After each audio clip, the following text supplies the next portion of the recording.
Hello once again, everyone. I'm Bob Barsha, along with Derek Daly. Welcome to our review of the 1991 IndyCar season. Derek, when we left our heroes at mid-year, I was in England, you were in Toronto. The man you and everyone else was picking for the championship. Bobby Rahal was atop the points, but in the second half, Michael Andretti dominated. I think it's fair to say that Michael wrote a whole new chapter towards the second half of the year because he was able to combine consistency with sheer speed. Now, nobody would doubt that he is the fastest driver in IndyCar racing, but he didn't have the consistency. But he pulled it all together and won the championship. Now, when I picked Bobby Rahal earlier in the year to win the championship, it annoyed him, and he told me so. I'm delighted he did, but it was great to see him. Now, remember also, the IndyCar point system rewards drivers for performance. Michael got a lot of bonus points for his pole positions and his laps led category. That really helped him in the championship, so really that was a big factor also. Indeed, and both of our title contenders, Rahal and Michael, were factors in the silly season when the drivers changed teams. Michael held a key really to all the doors, but he closed most of them when he decided not to go to Formula One. Then Bobby Rahal moved. It really surprised, maybe shocked everybody, because the Gallus-Craco team had done so much for him, yet he upped and left, went to Patrick Racing. Of course, that opened the door for Danny Sullivan. They literally swapped seats. Well, let's begin our story where the season began, and the Indy cars made their debut down under in Surfers Paradise, Australia. The Gold Coast IndyCar Grand Prix, first visit for the series outside North America in 20 years, played to enthusiastic crowds. 1990 title rivals Al Unser Jr. and Michael Andretti took up right where they left off until Al Jr. crashed in the circuit's tight chicane, directly in the path of Eddie Cheever and Mario Andretti, taking out all three cars. A few laps later, Michael fell victim to fading brakes and nosed into the tire wall. Brake problems also brought Rick Mears, Randy Lewis, and Dean Hall together. Mears recovered to finish third behind Bobby Rahal. The surprise winner was John Andretti, Mario's nephew and Michael's cousin, a dream come true for the new team formed by legendary racing innovator Jim Hall, winners in their very first race. Round two brought the teams to the streets of another beach across the Pacific in Southern California. Michael and Little Al offered the home fans a recreation of their Aussie duel on the opening lap. Michael won that lap, but Al won the first corner at the beginning of lap 2, and the three-time defending race winner dominated the event from that point on en route to 4 in a row. On lap 70, Michael's race came to a frightening end. As Andretti charged up the pit lane, Emerson Fittipaldi was released directly into Michael's path. Both drivers were lucky to survive the resulting crash unhurt, a point made strenuously to Fittipaldi's crew by the angry Andretti. Bobby Rahal moved into second behind his Gallus-Craco teammate. Unser's victory moved him into third in points behind Rahal and Rick Mears, with Michael Andretti 70 points behind. Phoenix International Raceway hosted the first oval event of the year, where Michael Andretti grabbed the lead at the green flag. Yellow flag set the tempo of the day as Canadian Scott Goodyear's crash brought out the first of three. All the top runners pitted except for the bright orange Lola of 1990 Indy 500 winner and local resident Arie Luyendyk, who combined solid driving and superior pit strategy to win. The battle for second between Bobby Rahal and Emerson Fittipaldi went to Rahal 2 laps from the end when the blown engine in Danny Sullivan's Lola Alfa Romeo brought out the final yellow, which waved with the checkers over Luyendyk's second career win, his first since the breakthrough in Indianapolis for car owner Vince Granatelli, and an enormously popular victory for the local Phoenix favorite. The IndyCar Season in Review is brought to you by Quaker State. The Big Q is one tough motor oil. And by Budweiser, the king of beers. With that clean, crisp, cold taste, nothing beats a Bud. Coming up, a look back at the Diamond Jubilee Indianapolis 500. Welcome back to our review of the IndyCar season. Now, the month of May in Indianapolis was an emotional and a grueling one, but the man who withstood the pressure best of all and went on to win his 4th race at Indy was Rick Mears. Rick, you had a lot of work to do on race day, trying to bring the handling of the car back. Did you really think you could win 4? Well, you know, we knew we had our work cut out for us, definitely, and, you know, we made a lot of changes to all the pit stops. The Marlboro team worked very hard on the car. And eventually, toward the end, we were getting the car back where I felt we had a good shot. It was just a matter of everything going our direction. Are there enough years left to make it 5?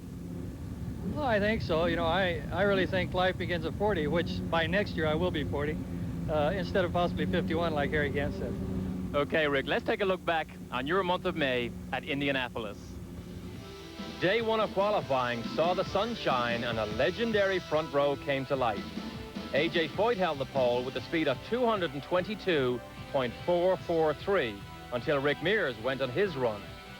Mears clocked at 2:24.113 and held onto the pole. Thunderstorms then washed away the challenge hopes of Gary Bettenhausen, Emerson Fittipaldi, and Arie Luyendyk, making it official. It will be a front row of Mears, Foyt, and Mario Andretti to lead the charge in the 75th Indianapolis 500. We knew we'd be hurting for the pole. We didn't have no test time. We were just hoping to catch up as fast as we did because, you know, it's been a long time since I've been in a race car, and I did have a pretty bad wreck, and, you know, I still got some pain, you know. It's not nothing like it was, but I'm not making no excuses. You know, come race day, there's not too many people win this race from the pole. I've been there a couple times. You know, we decided to go out instead of playing games. I've had enough excitement for this week, and we just wanted to go out and get 4 laps in and get it in the show and go on down the road and see what happens. The second weekend saw 2 historical moments as Hiro Matsushita became the first Japanese driver to make the field and Willie T. Ribbs the first black driver. Race day had a soggy start, but as sure as AJ took what could be his final walk through Gasoline Alley, the action lived up to all expectations. Mears took control early, leading the first 11 laps when a wreck involving Kevin Cogan and Roberto Guerrero resulted in serious injury to Cogan. A loose tire from the crash ended Foyt's day earlier than expected. Mario Andretti then led 21 laps before his son Michael and Emerson Fittipaldi emerged as the men to beat. Emo's day would eventually end with clutch problems. Meanwhile, Michael Andretti pulled out a huge lead on second-place Mears until a caution gave Andretti a chance to get a splash of fuel, re-entering the course behind Mears. The late race restart set the stage for the end of the race as Michael passed Rick on the outside in an incredible feat. Mears duplicated the move in the same place in turn 1. One more caution flag brought out by Mario Andretti gave Michael one more shot at Rick, but Mears was too strong en route to his 4th Indy 500 win and a $1.2 million payday, a record for any auto racing event. The win also put him in an elite group of A.J. Foyt and Al Unser. The 2 firsts had their ups and downs also, with Willie T. Ribbs making an early exit on lap 5 with engine problems, while Matsushita went 149 laps with his Buick. In all, it was an emotionally draining month, but well worth the wild ride. Winning the 500 and the series championships are the twin goals of every IndyCar driver. And while Indianapolis 1991 was a crushing disappointment for Michael Andretti, he quickly put it behind him in his quest for the series title. The Milwaukee Mile became Andretti Avenue on the first weekend in June.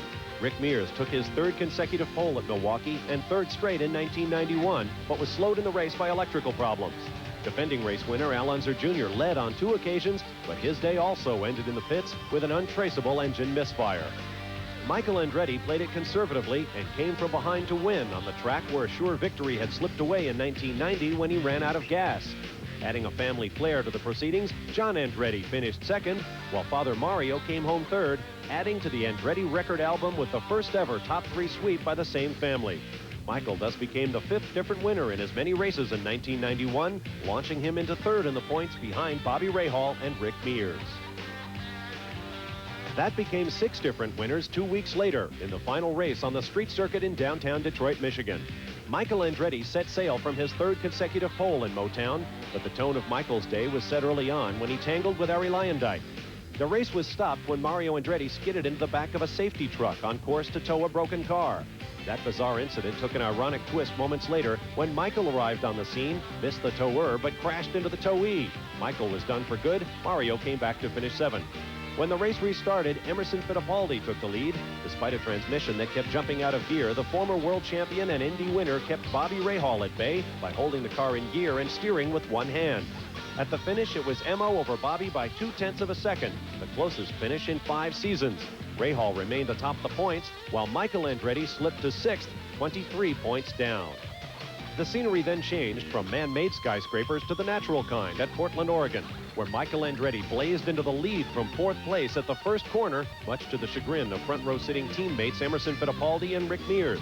Michael then dominated, leading all of the 104 laps except for pit stops. The only threat came when he spent several angry laps behind a battle between Scott Pruitt and Eddie Cheever. When Emo closed from 16 seconds to 2, Michael could wait no longer and bounded past Pruitt to reopen his lead. Despite the best efforts of the Penske team and the '89 Series champion himself, Emmo would get no closer than 4 seconds.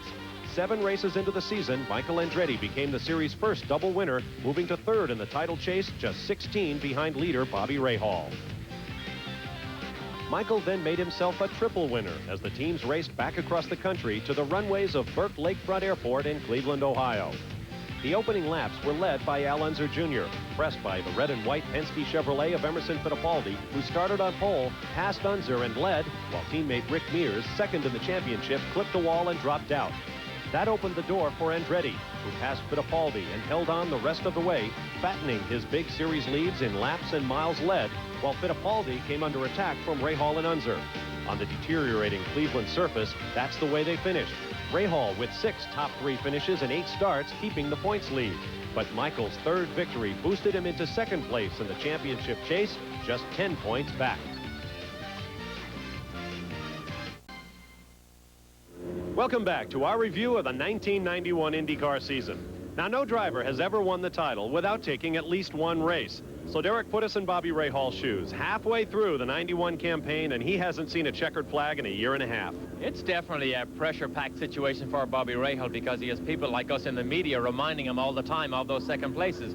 Remember, he had 4 second places in 8 races, but that all changed when he won in spectacular style at the Meadowlands. Within sight of the New York City skyline, Rahal's 31-race drought came to an emphatic end. After Bill Cosby's efforts to steal the show from the flag stand, Penske teammates Rick Mears and Emerson Fittipaldi tried to do the same on the track. But Rahal stayed close through the early laps, passed Emmo in the pits, then outbraked Mears for the race lead and never looked back. Meanwhile, Michael Andretti saw a resurgence of bad luck in the form of an overheating problem that ended his race in the pits in 16th place. Overheating also affected pole sitter Mears, who gave up 2nd spot to Rahal's teammate Al Unser Jr. Bobby's race plan balanced speed and fuel mileage perfectly, carrying him to the checkers with less than a gallon of methanol left in the tank of his Lola Chevy. The win moved Rahal out to a 31-point lead over Andretti and Unser and made a 3rd series title a firm possibility. Andretti immediately fought back on the street circuit at Exhibition Place in Toronto, Canada. The resurgent Unser gave Michael fits in the early laps, but Little Al's race was finished when his suspension broke on the bumpy streets, doing enormous damage to his hopes of defending his title. Then it was the Penske team's turn, as first Rick Mears and then Emerson Fittipaldi dropped out within a lap of each other with engine problems. Despite an ill-handling car and fuel concerns, Mario Andretti pulled up to 2nd place, the 3rd time the father and son Andrettis finished 1-2 for the Newman-Haas team. Bobby Rahal scored his 8th top 3 finish in 10 races. Michael's 4th win of the year outstripped any other driver by 3, yet he still lay 23 points behind the super consistent Rahal.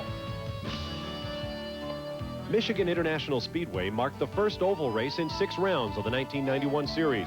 It began badly for new Penske recruit Paul Tracy, who crashed on lap 4, suffering a broken leg and a hard lesson learned about high-speed racing. He wasn't alone, as teammate Emerson Fittipaldi rode the wall 20 laps later due to a broken suspension. Michael Andretti seemed well on his way to his 3rd Michigan win, picking up a valuable point for most laps led. But near midway, his engine blew smoke and rattled to a stop. Michael's championship damage was minimized, however, when Bobby Rahal's Chevy expired at 350 miles. Arie Luyendyk's run from last to first was derailed by a black flag for jumping a restart. Rick Mears rolled on to the victory over Luyendyk, Mears becoming the first driver to sweep 2 500-mile races in the same season since Gordon Johncock in 1982. Denver, Colorado was a turning point in 1991.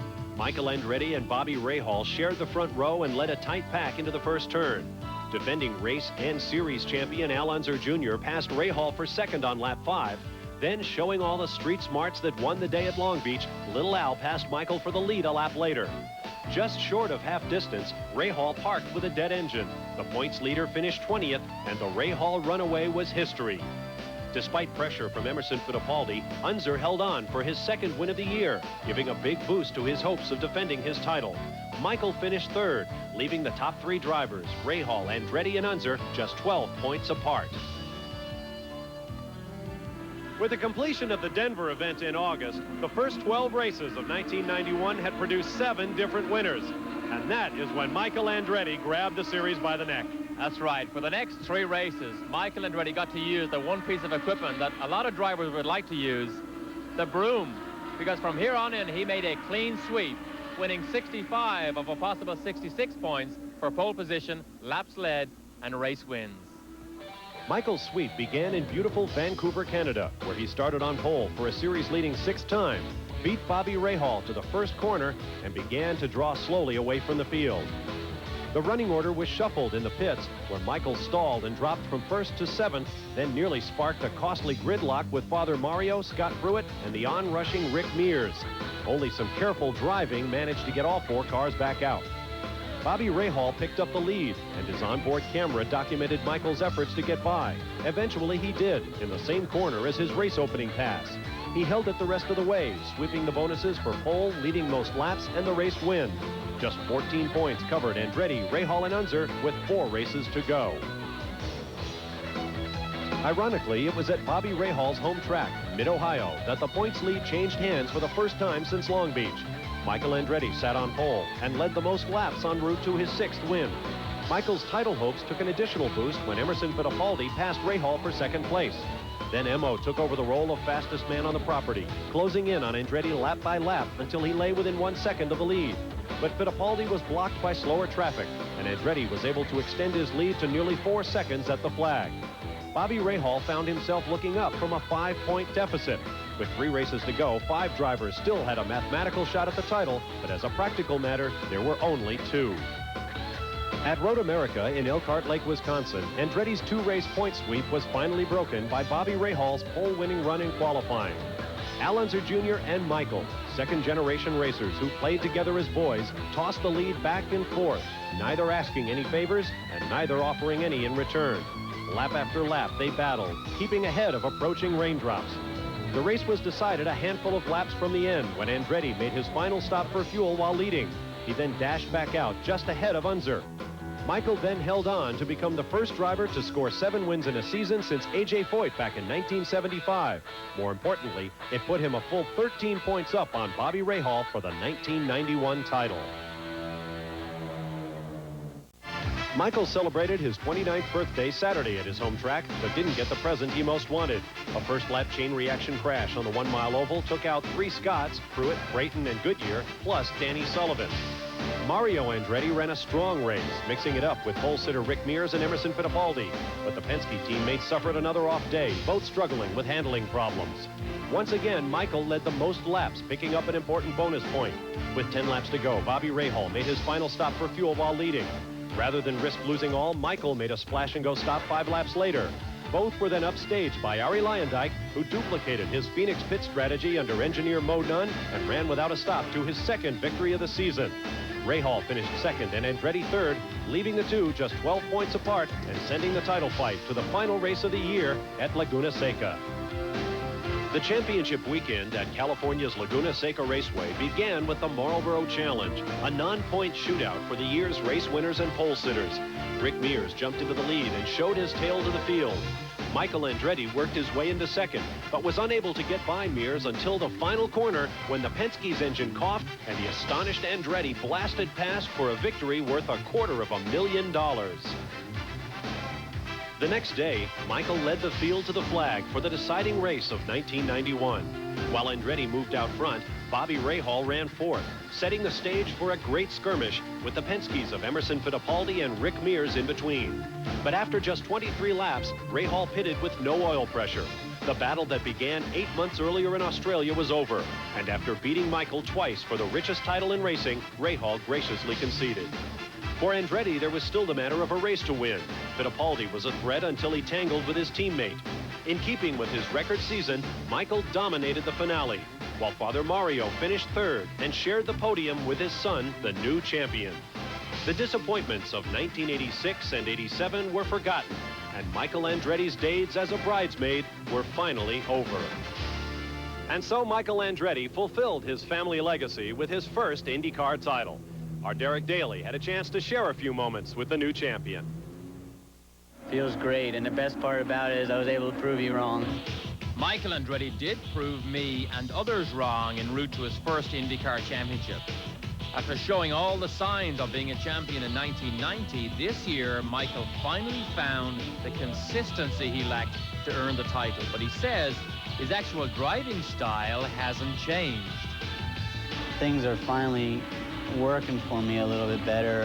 You know, I think we finally have a nice team. You know, the team is really behind me, and we have things working. It's incredible how much he's improving in just his approach and his self-confidence. I mean, he just, I can see it. And I drive the same thing, and I know what I'm talking about.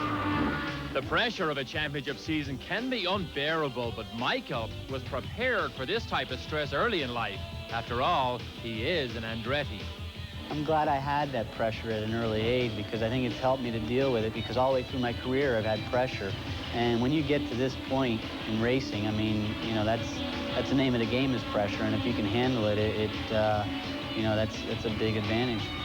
Sometimes being in racing's royal family can have its advantages, like getting a little bit of extra guidance.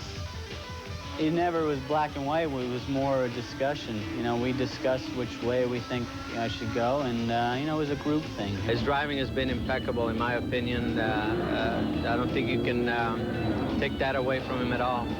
Now that he's accomplished his goal, one question still seems to haunt Michael. Will he move to Formula One?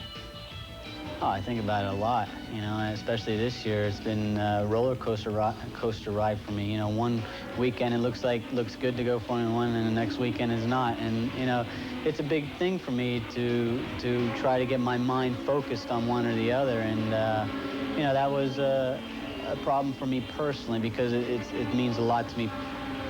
My family life and things like that will have to change a bit. So, you know, it was a little problem. It should be an exciting year in 1992, and it all begins next spring down in Surfers Paradise, Australia. For Derek Daly, I'm Bob Barsha. Thanks for being with us. So long, everyone. The IndyCar Season in Review has been brought to you by Quaker State. The Big Q is one tough motor oil.